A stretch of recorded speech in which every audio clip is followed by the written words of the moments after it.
Mampus.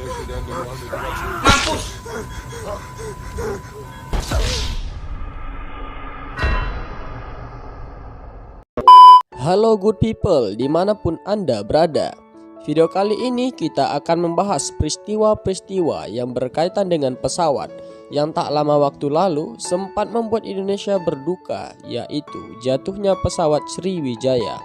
Tanpa banyak bacot, langsung saja kita masuk ke alur ceritanya. Get it when I get back.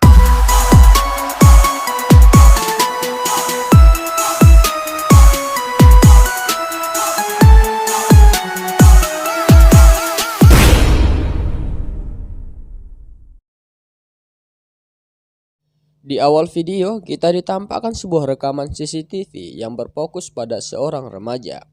Terlihat, beliau berjalan di antara para konsumen penerbang, lalu melewati pemeriksaan keamanan, dan berlanjut pada pembelian beberapa botol minuman di Alfamart bandara terdekat. Lalu kita beralih kepada pilot pesawat yang bersiap mau terbang. Nama para pilot tersebut adalah Kapten Michael dan kopilotnya Tobias. Niatnya, pesawat akan terbang dari Berlin menuju Paris. Lalu, salah satu pramugari datang dan mengabari Tobias kalau minggu depan ia dan keluarganya akan piknik ke taman kanak-kanak. Di dalam pembicaraan itu dijelaskan kalau Tobias dan Gucci, nama pramugari tersebut, bukanlah pasangan suami istri, tetapi anehnya, mereka memiliki seorang putra. Lanjut, setelah menunggu para penumpang, mereka sempat kehilangan 2 penumpang lainnya. Tapi tak berapa lama kemudian, kedua penumpang tersebut datang dan pesawat ready take off. Nggak bisa bahasa Inggris. Setelah mengudara, pramugari mendatangi pilot. Seperti yang kita ketahui, pintu pilot terkunci otomatis dan hanya bisa dibuka oleh pilot sendiri. Setelah pintu terbuka, tiba-tiba takbir datang dari arah belakang. Satu orang laki-laki tua dan seorang remaja memaksa masuk dan memukul pramugari, menandakan kalau pesawat itu sedang dibajak. Di saat mereka masuk, ternyata mereka sudah memegang sebuah pecahan kaca yang dijadikan sebuah pisau dan dikasih lakban untuk pegangan. Atas kejadian tersebut, Tobias terkena tusukan di lengan sebelah kiri dan Kapten Michael terkena beberapa kali tusukan pada perutnya.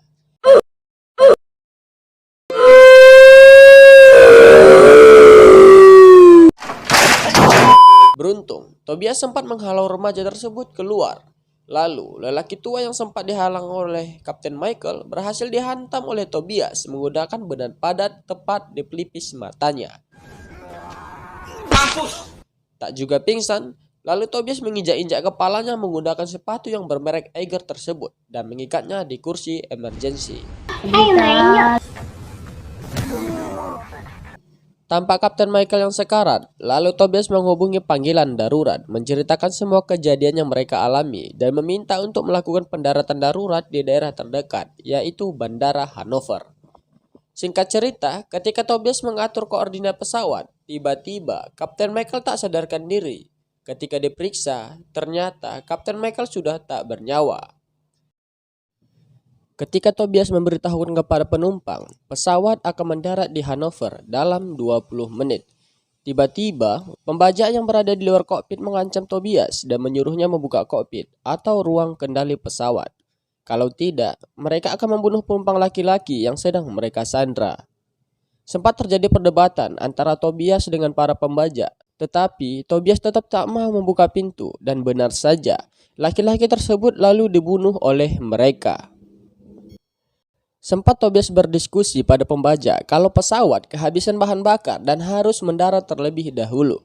Tetapi para pembajak semakin tak menerima dan menawan seorang wanita, yaitu kekasihnya sendiri. Tobias semakin murka dan menginformasikan kepada semua para penumpang kalau pembajak hanya tersisa 3 orang yang bersenjatakan kaca. Dari sini Tobias berharap agar para penumpang bekerja sama untuk mengalahkan mereka. Tobias pun sudah berbuat yang dia bisa, yaitu menggerakkan pesawat ke kanan dan ke kiri, berharap agar kekasihnya selamat. Tapi sangat disayangkan, kekasihnya mati di depan matanya. Sebelum meninggal, Gucci sempat berpesan untuk senantiasa menjaga anak mereka. Singkat cerita, dengan keadaan Tobias yang sangat kacau, pembajak yang pingsan tiba-tiba bangun, lalu menyerang dari belakang, yang membuatnya pingsan. Ternyata di luar kokpit para penumpang sudah membulatkan niat bahu-membahu melawan para pembajak. Sebelum sampai ke kokpit, laki-laki tua itu sempat menyelamatkan rekannya yang bernama Vedat. Om, mau ngapain om? Buka caranya. Jangan om.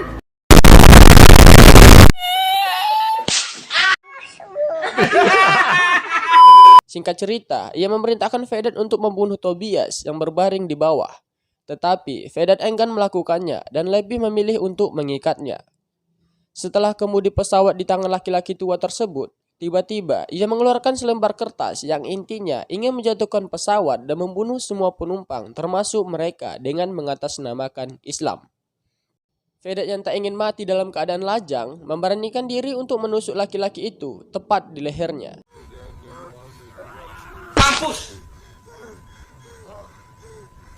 Dan ia lalu menolong Tobias untuk menetralkan kembali pesawat yang terbang rendah tersebut. Ia mengancam Tobias untuk terbang, tapi yang seperti Tobias katakan di awal, kalau pesawat butuh bahan bakar dan harus landing untuk mengisi BBM. Setelahnya, terserah ia mau terbang kemanapun. Singkat cerita, Vedat membantu Tobias untuk mendaratkan pesawat. Setelah mendarat, mereka sudah dikepung oleh mobil polisi. Tobias tak bisa keluar karena masih disandra. Sempat Vedat berdialog dengan polisi, namun alasannya tetap sama, yaitu bahan bakar. Di saat berdialog, polisi meminta Vedat untuk membuka jendela agar leluasa untuk berbicara. Tapi seperti yang kita tahu, semua itu adalah bualan-bualan polisi. Dan ketika Vedat mengancam polisi dengan menyandra Tobias, dengan seketika peluru langsung bertamu ke dadanya.